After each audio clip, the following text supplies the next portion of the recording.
Sabi sa akin ni Sharon, kaya ba nila yung TF code? Apex, binawian si Husky at Sherman. Rapido, nanawagan na makabalik sana si Apex sa flip-top. At Sherman, malaking TF ang hinihingi kung lalapag sa Accents Battle. Nagpakita ng suportang tunay ang mga battle rap fans sa opisyal at kauna-unahang event ng papausbong na Accents Battle League ni Lanzetta at nakasold out pa ng ticket kahit malaking venue ang pinaganapan nito. Dahil sa success ng unang event, asahan na raw na marami pang paparating na event ang liga bago pa matapos ang taon. Kinabiliban naman ng marami ang naging performance ni Badang kontra kay EJ Power na main event sa lineup dahil sa pagpapaulan nito ng multi sa round 1 nito. Tila hindi nga makapaniwala kahit pang kapwa MC nitong si Shernan na matagal na ring hinahamon ni Badang sa isang battle. Sa isang live ni Badang, ikinuwento niya ang naging tugon sa kanya ni Shernan sa pangungulit niya ritong lumapag ito sa Accents. Bagamat medyo malaki ang hinihinging talent fee nito, ay naniniwala naman si Badang na kayang-kaya raw ito ni Lanzetta. At kung sakaling papayag naman daw si Shernan, pwede rin daw si Badang bumaba sa liga nitong pulo kapalit ng 100,000 TF. Pero dapat ikaw ay liable, bawat syllable miserable. Sobrang sakit ng mga sinabi mo, hinamag-gamot ng metadol. Ang ipahiya ka sa metropol, di sasapat kahit sa metadol. Dapat sa'yo sugin pa,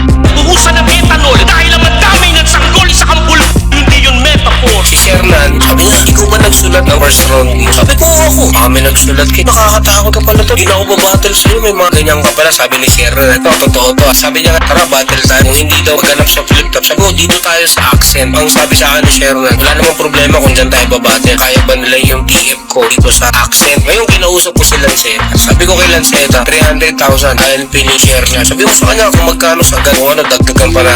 Kung mapera ni Lanzetta, ngayon isa sa mga boss niya. Hindi may pagkakailang marami pa ring mga tagahanga ni Apex ang umaasang makabalik pa rin ito sa flip-top kahit patila malabo na nga itong mangyari. Para sa mga fans, ipinangako ni Apex na mapapanood pa rin naman siyang bumatel. Hindi nga lang sa entablado ng flip-top. Sa isang video naman, idinaan ng MC na si Rapido ang panawagan na pabalikin at bigyan sana ng isa pang pagkakataon si Apex ni Enigma. Dahil sa pagkakaunawa niya ay parang misconception o hindi lang pagkakaunawaan ang naging ugat ng hidwaan ng dalawa. Ramdam niya raw ang mabuting intensyon ni Apex sa mga sinabi nito noong battle nito kay Sinyo at alam niyang tunay na ayaw talaga nitong mabahiran ng maling gawain gaya ng sugalang liga. Pinuna niya rin ang ibang mga MC na tila sinusukat ang hangganan ng kabutihan ni Enigma sa pagpupustahan ng mga ito dahil lang hindi niya sinasaway ang mga ito. Idiniin niyang hindi raw kinukonsinti ni Enigma ang anumang pustahang nagaganap sa pagitan ng mga MC. Binanggit niya rin ang mga kapwa MC na sa halip na tumulong na magkaayos ang dalawa ay gumatong pa sa issue. Kung ang dahilan man talaga ni Ninong Enigma yung sinabi ni Apex noon sa battle about sa issue ng pagsusugal, sa tingin ko baka mabigyan pa sana ng pagkakataon sa Apex kasi misconception lang talaga ang nangyari. Baka nagkaroon lang ng maling kahulugan yung pagmamalasakit ni Apex. May pagkukulang din sa Apex kasi yung complaint na dapat sana ay ikinonsider muna si Enigma, nilabas mo sa battle, natabunan na yung pinakalayunin mo na magmalasakit sa liga dahil alam ko Apex ayaw mo ng sugal, ayaw mo mapahira ng pangit na imahe yung flip-top. Baka ang mangyari nga naman kinukonsinti ni Sir Enigma yung pagsusugal. Alam naman natin hindi kinukonsinti yan ni Enigma dahil sobrang bait ni Enigma sa mga MC. Etong mga MCs hindi na alam kung hanggang saan yung grounds nila. Akala nila normal lang yung pagpupustahan kung sino man nanalo kasi katuwaan nga lang naman habang hindi ka na battle masarap manood ng may, di ba? Parang naging normal na lang pero hindi nga yung kinukonsinti ni Sir Enigma. Ninong Enigma, sana mabigyan pa ng pagkakataon si Apex. Nagmamalasakit po si Apex at alam ko rin po yung damdamin ninyo dahil pangalan ng flip-top. Siguro sana sa pagpapakumbaba ni Apex lumambot ang puso ni Ninong Ari. Yung pagmamalasakit po talaga ni Apex nalagyan ng ibang kulay. At ang concern ko naman sa mga MC na naging one-sided, sana dinalam din natin yung damdamin ni Apex kung bakit niya nasabi yun. Hindi tayo naging one-sided, mas lalo pang gumatong tayo dun sa damdamin ni Enigma. Ang layunin ni Apex kasi noon, matigil yung ganun sistema. Sana hindi nyo na ginatuwan yung point na yun eh. Mali na nga eh. Ba't lalo nyo pang idiniin yung tao? Lalo hindi nakabalik. So nakikita ngayon yung layunin nyo talagang ayaw nyo makabalik ngayon si Apex.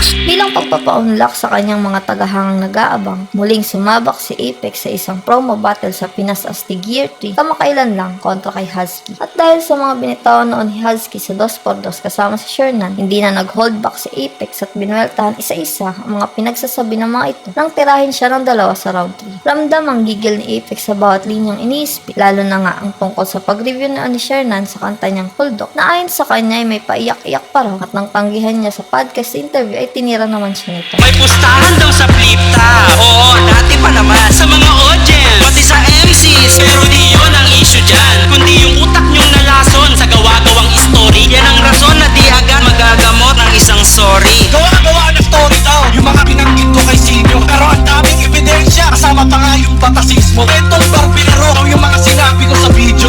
Para akong kahero kasi ang dami kong resibo. Mga bansa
mo yung zipper niya. Nasa liga ka pa rin kasi ikaw yung bet nung tika binondo. Habang ako tinanggal kasi naging threat ako sa negosyo. Nagko-costume tapos yung concept sablay naman. Labas yung deck nakadantay sa dyan. Tapos ako pa yung naninira sa liga ng lagay na yan. Nakatanong ano kinambak mo para iangat ang lyricismo. Ako tinanggal kahit para sa kultura. Ikaw na natili para sa benepisyo.